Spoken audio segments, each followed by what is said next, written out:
L'Ukraine au XVIIe siècle. Près de la maison, il y a un verger de cerisiers, et en marchant, les filles chantent, tandis que les hannetons bourdonnent au-dessus des cerisiers. Quel temps merveilleux pour vivre. Eh bien, pouvoir polonais restreint de force les droits de l'Église orthodoxe, et il est fort probable que tu devras payer des impôts augmentés à ton État. Et cela fait déjà plusieurs décennies que vous subissez les raids des Tatars venant du sud. Quel temps horrible pour vivre. Après la désintégration de la Russe de Kiev par la formation des États, la plupart des terres d'Ukraine sont tombées sous le contrôle du Grand-Duché de Lituanie. La Pologne manœuvrait avec la Lituanie et après l'union de Lublin en juillet 1569, les deux États se sont unis en un, la République des deux nations. En pratique, les Polonais tenaient les rôles et ils décidaient du sort de l'État. Selon le traité, un processus de catholicisation forcée de la population a été entamé. Les représentants locaux du pouvoir sont devenus des nobles polonais ou des personnes qui leur étaient loyales, et l'Ukrainien ordinaire était opprimé dans ses droits et limité dans son artisanat et son commerce. Et vous savez quoi ? À la diable vous, nous nous dirigeons vers le champ sauvage. Et les Ukrainiens ont commencé à se diriger vers le champ sauvage. C'était une région peu peuplée de l'est de l'Ukraine, où se trouvait le gouvernement polonais, mais contrairement aux régions occidentales, elle était beaucoup plus faible, ce qui n'attirait que cette liberté au peuple ukrainien humilié. Désormais, nous nous consacrerons à l'agriculture et à l'élevage. Personne ne nous gênera. C'est la vraie liberté. Salut les gars, tu es tatar, n'est-ce pas ? Oui. Tu vas capturer de jeunes filles et des garçons, n'est-ce pas ? Oui. Et moi, tu vas probablement me capturer, n'est-ce pas ? Oui. Et tu sais quoi ? Ah bah vous, nous allons nous défendre. Et ils ont commencé à se défendre. À cause des constantes incursions des Tatars, se défendre, les Ukrainiens ont acquis une solide expérience dans la conduite des batailles. Le pouvoir polonais en avait assez des incessantes incursions venant du sud, et il a été décidé de créer des organisations composées de guerriers ukrainiens pour faire face à ces attaques. C'est ainsi que le cosaquisme ukrainien a pris son essor. Au bout d'un certain temps, les Cosaques sont devenus une force si puissante qu'ils participaient aux raids des États voisins, commençaient à servir sous la couronne du roi lui-même et étaient même des mercenaires dans d'autres conflits européens. Dans le village de Subotiv, dans une telle famille de Cosaques d'une petite noblesse féodale qu'un garçon est né et ils l'ont nommé Bohdan Khmelnytsky. Le père de Bohdan, Mikhailo Khmelnytsky, était un Cosaque et un sous-officier de Tchigirin, tandis que sa mère venait d'une famille de Cosaques. Dès son plus jeune âge, il a été élevé selon les traditions cosaques et après avoir obtenu son éducation au collège jésuite de Lviv, il a rejoint les Cosaques et a commencé à participer aux batailles. Lors d'une des batailles près de Moscou, il a sauvé de ses propres mains le roi polonais Vladislav IV. D'ailleurs, on considère que Bohdan était un fervent admirateur du roi et le respectait profondément. Pendant la guerre polono-ottomane en 1620, il a participé à la bataille de Tsetseria avec son père. Allez les gars, nous devons protéger nos terres contre l'Empire ottoman. Luttons pour l'esprit de notre terre. Au fait, notre espion a rapporté que les forces ottomanes nous surpassent en nombre par 4. Quelle galère! Les Ottomans ont vaincu les forces polono-cosaques, et Bohdan et son père ont été capturés à Istanbul. Mais après la bataille, Mikhailo, c'est-à-dire le père, est tombé malade et était à l'agonie. Mon fils, ton cœur batte toujours pour une Ukraine libre, pour sa dignité et son indépendance. Protège notre terre comme ton trésor le plus précieux, et que ton âme soit toujours remplie de force et de détermination. Souviens-toi que nous sommes des Cosaques. Notre volonté est indomptable, et notre destin est entre nos mains. Vis, mon fils. Vis pour la gloire de l'Ukraine. D'accord, papa. Je deviendrai un Cosaque digne. Et à ce moment-là, Bohdan a commencé à penser différemment. Il a parfaitement appris le turc et le tatar, et grâce à cela, il a servi pendant 2 ans comme traducteur sur une galère ottomane. Il a seulement perfectionné davantage l'art de faire la guerre, et sous l'influence des Ottomans, a accepté l'islam. Stop, sérieusement. Eh bien, le chroniqueur Mehmed Sinai écrit que c'est vrai, mais c'est probablement juste une légende. En 622, il s'est échappé de la captivité ottomane et a été admis dans les Cosaques enregistrés. À la fin des années 20, il a participé au raid des Cosaques zaporogues contre les villes ottomanes et, pris un faubourg d'Istanbul, Bohdan est rentré chez lui, a laissé pousser de belles moustaches et a épousé Anna Sumkivna, mais elle est morte. Et plus tard, il épousera Olena. Khmelnytsky a poursuivi sa carrière de Cosaque. Il a servi dans le régiment de Tchaïrin et a participé aux expéditions militaires des Cosaques contre les Tatars et l'armée royale. Pendant les grandes révoltes des Cosaques contre le pouvoir polonais de 30 à 38 ans, il a combattu aux côtés des insurgés et était le secrétaire général des Cosaques. Et après la défaite, il a été promu au rang de centurion. Bohdan Khmelnytsky est devenu un Cosaque respecté et considéré parmi les dignitaires. Quoi qu'il en soit, après les révoltes cosaques, le pouvoir polonais a réprimé sévèrement toute manifestation de la culture cosaque et selon l'ordonnance. 1638, tous les anciens Cosaques enregistrés, à l'exception des 6000 inscrits, étaient transformés en serfs, l'autonomie des Zaporogues a été liquidée et ils sont devenus complètement dépendants de la couronne polonaise, et les Cosaques ordinaires étaient contraints d'effectuer toutes sortes de travaux et de payer des impôts lourds. Cette politique a aidé à apaiser les Cosaques et les années suivantes seront une paix dorée pour la Pologne. Pendant ce temps, Bogdan Khmelnytsky a consacré les années suivantes à son exploitation dans son village natal de Subotiv. Ses opinions sur la politique de la République des deux nations lui ont valu beaucoup d'ennemis nobles polonais. L'un d'eux était le sous-préfet de Tchigirin, Danilo Chapliński. Bohdan, déjeuner est prêt, tu peux manger. Désolé mon amour, je dois m'occuper de mes affaires de Cosaque. Le service appelle. Au revoir. Regardez-moi, je suis Bogdan Khmelnytsky, le plus grand des Cosaques. Burk, ça me dégoûte. Vous êtes qui?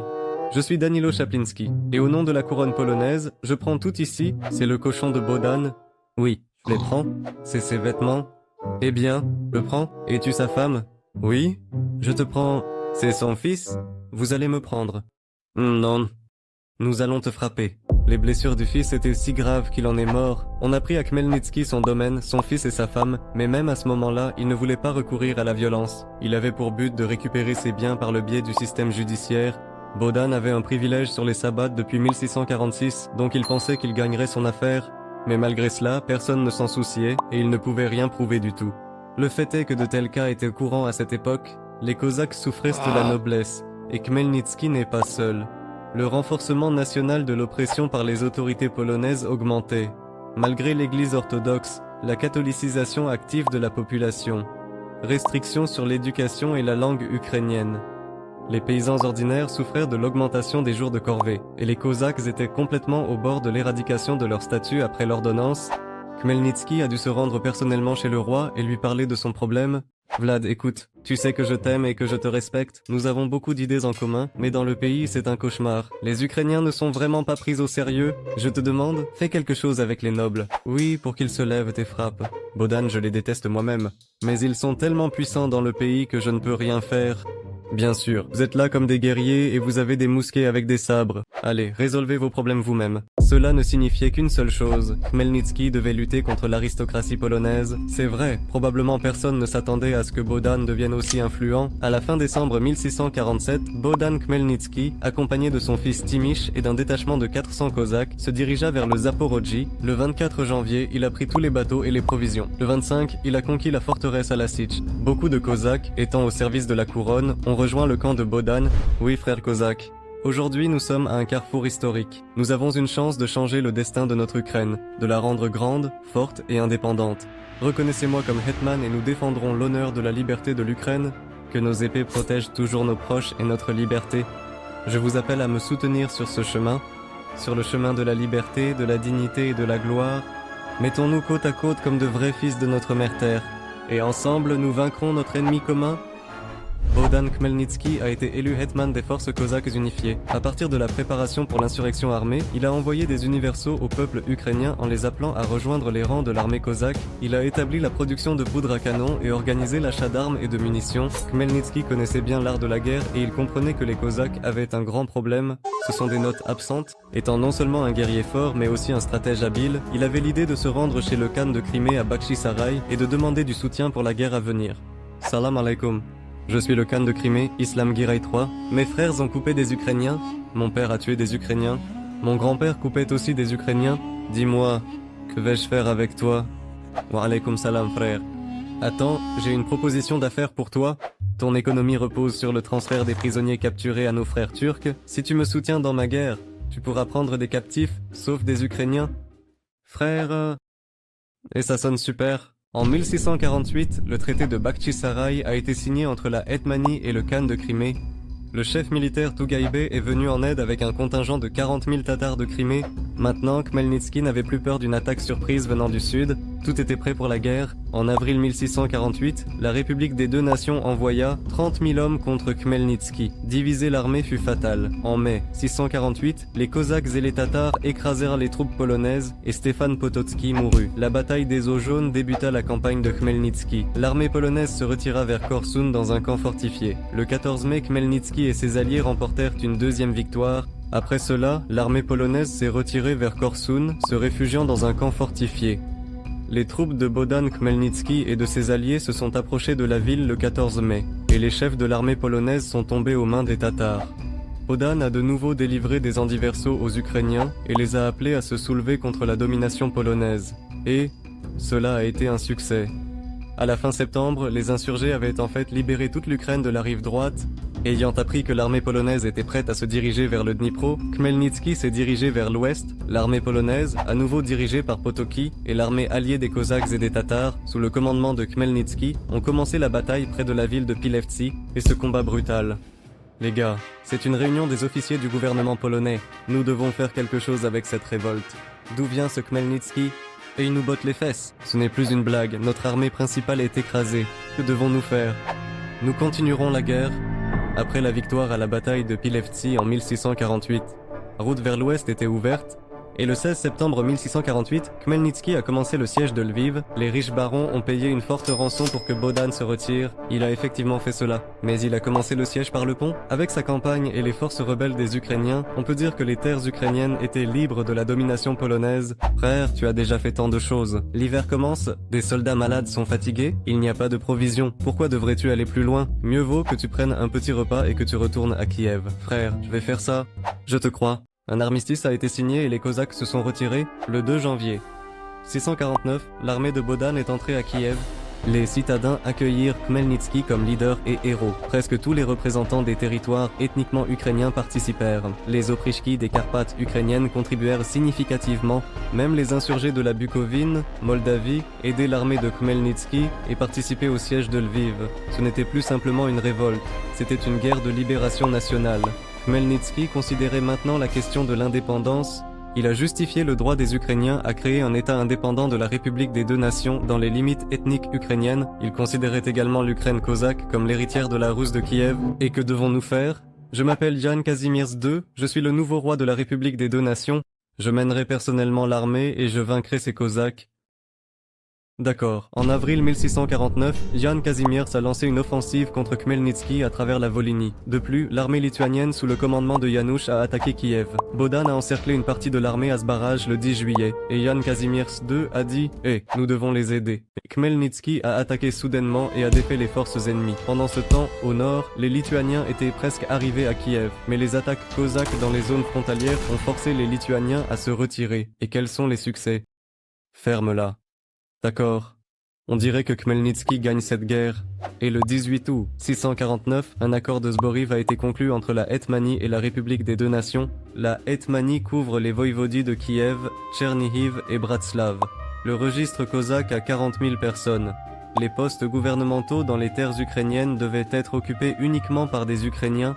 Le métropolite de Kiev a obtenu un siège au Sejm, et tout cela s'appelait maintenant l'armée Zaporog. Pour Khmelnytsky, c'était une énorme victoire, mais maintenant, de dures manœuvres diplomatiques commencent. Suivez les doigts, Khmelnytsky correspond avec le tsar de Moscou, mais les ambassadeurs sont arrêtés. Le hetman renforce les relations avec le Khanat de Crimée et l'Empire ottoman. La Pologne soutient le prince moldave Vasile Lupu. Khmelnytsky envoie son fils Timish en Moldavie. Le mariage entre Timish et Rosanda, fille de Vasile Lupu, devait garantir l'alliance. Khmelnytsky a envoyé son fils Timish avec l'armée cosaque en Moldavie pour forcer le prince romain à s'engager. Le mariage entre Timish et Rosanda, la fille de Vasile Lupu, devait être la garantie de l'alliance. Mais pendant que les Cosaques étaient occupés en Moldavie, le 20 février, les Polonais ont attaqué Bratslav. La bataille principale devait avoir lieu près de Barastechko en Volhynie. 50 000 soldats polonais se sont dressés contre l'armée unie cosaque-tatar. Alors quel sera notre plan ? Frère, Quoi frère ? J'ai pensé à quelque chose. Je rentre chez moi. Tu ne peux pas me laisser dans un moment aussi difficile. Ouais, j'ai une affaire urgente à Basse-Saraï. Tu sais, nous te prendrons en otage. C'était une blague criminelle irréelle, car Khmelnytsky a été capturé et l'armée cosaque a été dirigée par Ivan Bohun. Il a réussi à se retirer et à sauver beaucoup de Cosaques, mais les Polonais ont gagné. Ils se sont repliés vers la Biała-Tserkiev, où Khmelnytsky les a rejoints à nouveau. Les Lituaniens sont de nouveau arrivés à Kiev et l'ont incendié.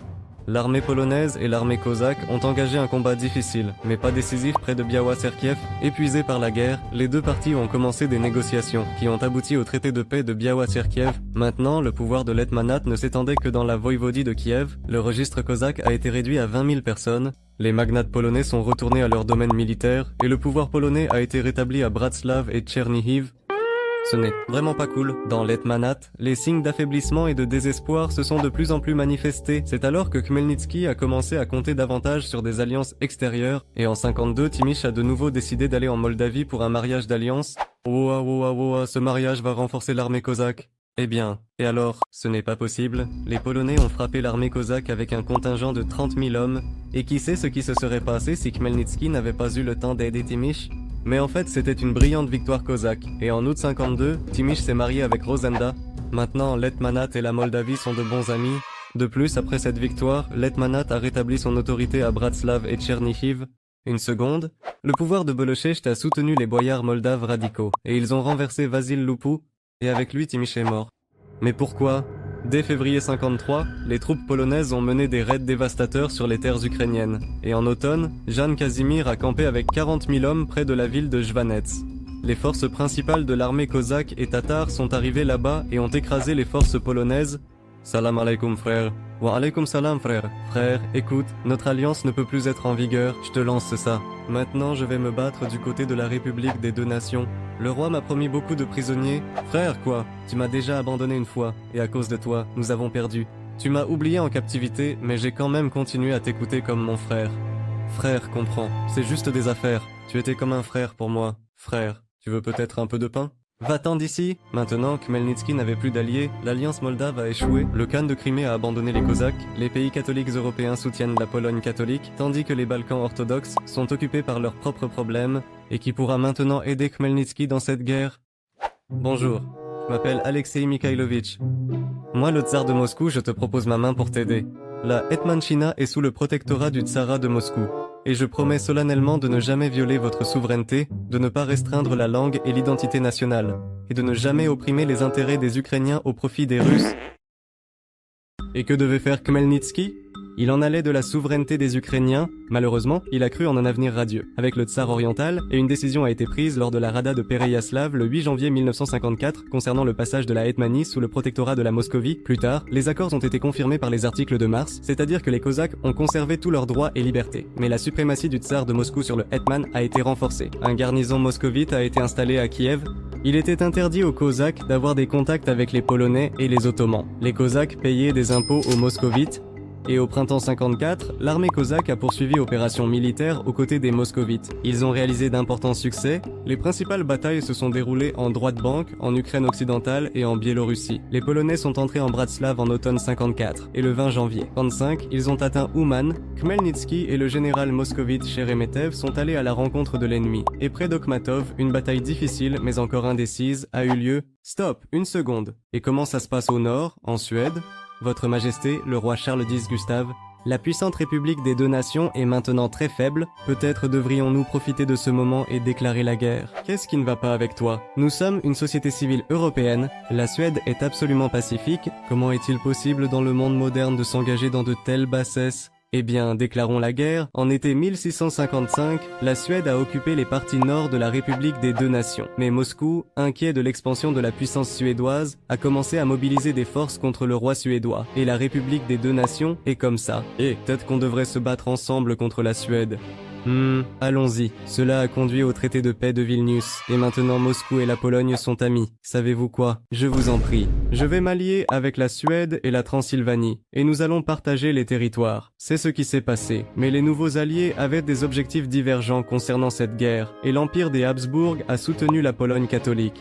Une campagne militaire menée par Yuri Rakoczi et Anton Jdanowicz. Mais la campagne s'est terminée par un échec. Cette défaite a seulement rapproché Khmelnytsky de la mort. La guerre de libération nationale a appauvri les terres ukrainiennes et a incité le peuple à lutter pour son autodétermination. Khmelnytsky est devenu un symbole de la lutte pour l'identité nationale et l'indépendance. Cet événement reste une partie importante de l'histoire de l'Ukraine et nous rappelle l'importance de lutter pour notre propre liberté et indépendance. La question se posait de savoir qui serait Hetman après la mort de Bohdan. Et beaucoup ont soutenu Yuri Khmelnytsky, le deuxième fils de Bohdan Khmelnytsky. Mon fils, souviens-toi que ton cœur batte toujours pour une Ukraine libre, pour sa dignité et son indépendance. Protège notre terre comme ton trésor le plus précieux, et que ton âme soit toujours remplie de force et de détermination. Souviens-toi que nous sommes des Cosaques. Notre volonté est indomptable. Notre destin est entre nos propres mains. Vis mon fils, vis pour la gloire de l'Ukraine. D'accord, papa. Je deviendrai un cosaque digne,